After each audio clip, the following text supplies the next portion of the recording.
Okay, next up to the platform, Pasha Marlowe. Let's go, Pasha. Pasha, if you're talking about neurodiversity and affirming practices and DEI work, that's critical because you're demonstrating what you want companies to do. 2030, Gen Z will make up 58% of the workforce. And do you want to know what Gen Z cares about? Neurodiversity, gender affirming practices. They will no doubt be searching for clues and red flags to see if your strategies match your policies. Organizations need to understand how to speak inclusively and affirmingly to younger neurodivergent and queer talent, or they will neither attract nor retain them. In 2020, only 10% of Fortune 500 companies had a neurodiversity hiring program. By 2023, that number jumped to 30%, and it's growing rapidly every day. But even those companies who are clearly seeing the benefits of hiring neurodivergent employees, increased productivity, problem solving, innovation, they're not retaining neurodivergent talent. I know why. Unless those with the most marginalized, most intersecting marginalized identities feel safe enough to offer feedback, to speak up, to speak out without any consequences, without any negative consequences, until that's possible, it's not a psychologically safe space. Period.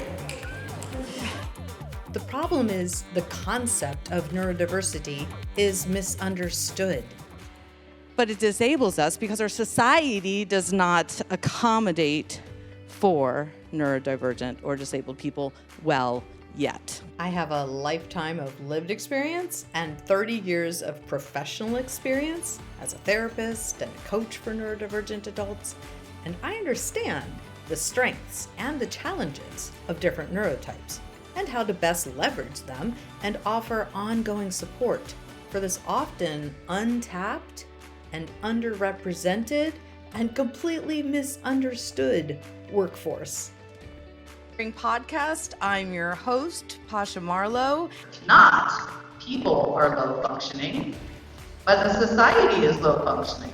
So if you create a neurodiversity hiring program so that you can attract and retain and hopefully elevate neurodivergent talent, you're going to want to do that in a clear, inclusive, and non-pathologizing way, so you don't end up excluding the very people you intend to include.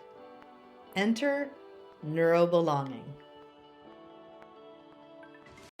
I look at patterns, I look at patterns of interaction, and I work to interrupt the patterns to create change. Anyone who is positioned to hire and support neurodivergent talent also has to be able to support LGBTQ+ talent.